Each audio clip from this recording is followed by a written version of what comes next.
Despite all of his success, Melo has never won an MVP award. He's never reached the finals, and he's never won a championship. I mean, come on. This guy has been an NBA All-Star 10 times. He's been a member of the All-NBA team 6 times. He has also been named the USA Basketball Athlete for the Year 2 times, and was named to the NBA's 75th anniversary team in 2021, which is a huge honor. It just doesn't make sense. In fact, he's being brushed out of the conversation as unceremoniously as a player possibly could be. So the question is, what happened? How did someone with so much potential end up falling so short? Why was Melo never able to achieve the ultimate goal of winning a championship or even reaching the finals? Was it simply bad luck?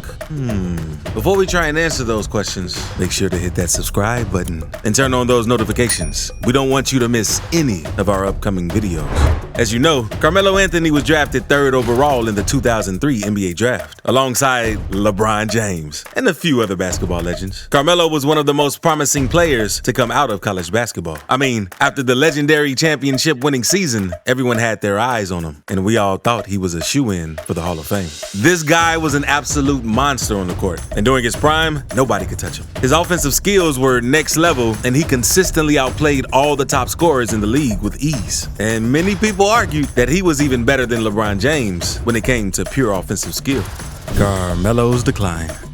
Some attribute aging as one of the factors that led to Carmelo's decline. Yes, at some point it's true, but this is something that every athlete, let alone human, face at some point. Currently, LeBron is 38, the same as Melo, and he is still a top contributor to his team. Don't get me wrong, it's not like I'm trying to compare him to LeBron or something. Now, let's be real. Age may have somehow contributed, but in reality, there were some major changes in the NBA that really spelled the end for Melo. The major one was the emphasis on efficiency. Back when he entered the league, no one really cared about efficiency. It was all about the points. And Carmelo was a scoring machine. He was the heir to the kingdom of Kobe and Iverson. But as the league evolved, so did the way that we value players. It's not just about how many points you can put up. It's about how efficiently you can do it. Scoring was everything. Players like Kobe, Iverson, and Jordan could carry their teams on their backs just by putting up big numbers. And Carmelo was supposed to be no different. But unfortunately, he was born just a little too late. And had he been born 5 years earlier, that might have worked, or looked like it worked enough that no one would have ever doubted his value. But by the time he entered the league, things were starting to change. People were paying more attention to efficiency and advanced stats, and Carmelo just wasn't measuring up. And to make matters worse, LeBron James. Now,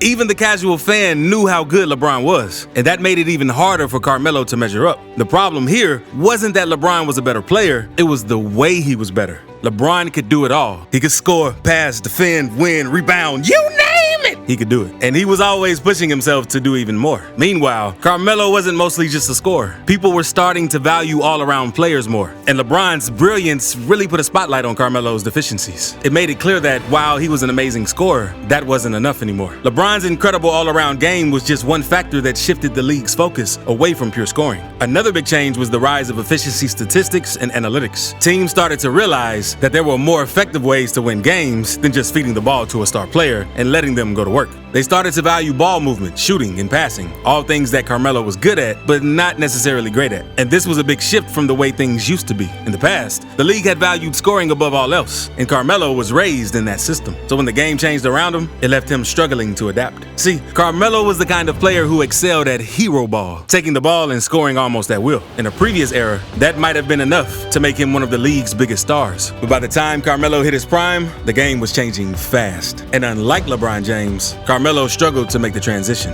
It's not that he wasn't a talented player. Far from it. In a perfect world, Carmelo could have been the perfect role player. The kind of player who just sit back and shoot three-pointers, while someone like LeBron did the heavy lifting. And we actually got a glimpse of that in the 2012 Olympics, where Carmelo played a key role on a stacked team. But in the NBA, things were different. His team relied on him to do everything, even though that wasn't how successful teams were structured anymore. And things only got worse when he joined the Knicks, a team that was always 1 or 2 steps behind everybody else. But back then though, unfortunately, as is often the case in sports, when a team is losing, the blame falls on the best player, not the other guys on the roster. And Carmelo took the brunt of the criticism. But what's really interesting about Carmelo is his inscrutability. He's always been a bit of an enigma, and that drama is what really kept people talking. Part of the problem was Carmelo's insistence on taking the most money he could, regardless of the team's needs. But another part of it was his inability to adapt his game to fit the changing nature of the sport. Now, we all know Carmelo was an incredible player with an amazing three-point shot. In fact, he could have been a great fit in Houston, at least in theory. However, he was raised in a one true star culture that made it difficult for him to adjust his game. He just couldn't keep up with the rapidly evolving style of play in the league, and as a result, the game eventually passed him by.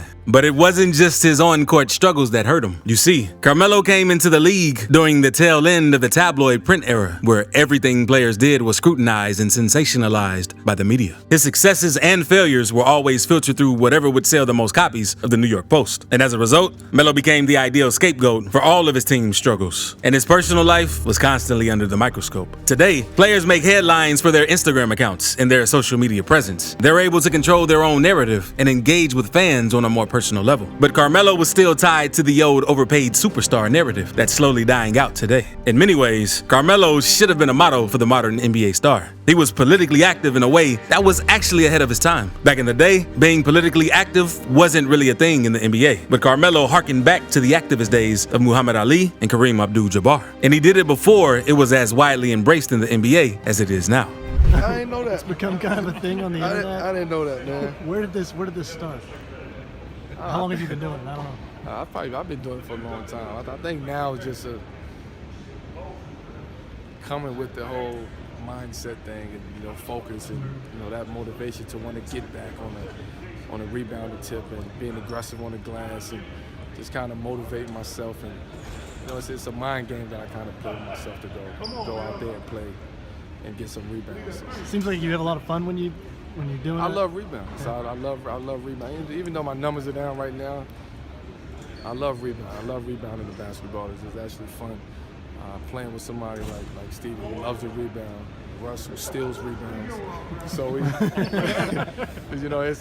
makes it fun, for me to go out. But in the end, none of this is really Anthony's fault. You see, becoming a once-in-a-generation athlete requires a combination of things: incredible talent, unbreakable dedication, and the right people around you to guide you along the way. And unfortunately for Carmelo, he landed in the NBA at the exact wrong time to become the player he was always meant to be. It's not to say that Carmelo didn't have an amazing career. He certainly did. But let's be real. We all expected him to be one of the all-time greats. And yet, despite his undeniable talent, he never quite reached the level of greatness that we all thought he would. Now, I know some of you might be thinking, oh, Carmelo? He's a bust. He couldn't make it work in Houston or any of his previous teams. But folks, let's take a step back and look at the bigger picture here. Carmelo Anthony is anything but a failure. He's 9th in the NBA all-time scorers list. That's right, 9th. He's made 10 All-Star Game appearances, won 3 gold medals, and he's a shoo-in for the Basketball Hall of Fame. That's quite the resume, wouldn't you say? So while his exits from Denver, Oklahoma City, New York, and recently the Lakers might not have been the most graceful, let's not forget the impact he's had on the game of basketball. His scoring ability, his clutch performances, and his leadership skills have all contributed to making him a true NBA legend. Now, as you may know, Melo is currently a free agent, which means he's not signed to any team at the moment. But the big question on everyone's mind is, will we see him make a comeback and get back on the court? I want to hear from you guys. Do you think Melo still has what it takes to compete in the NBA?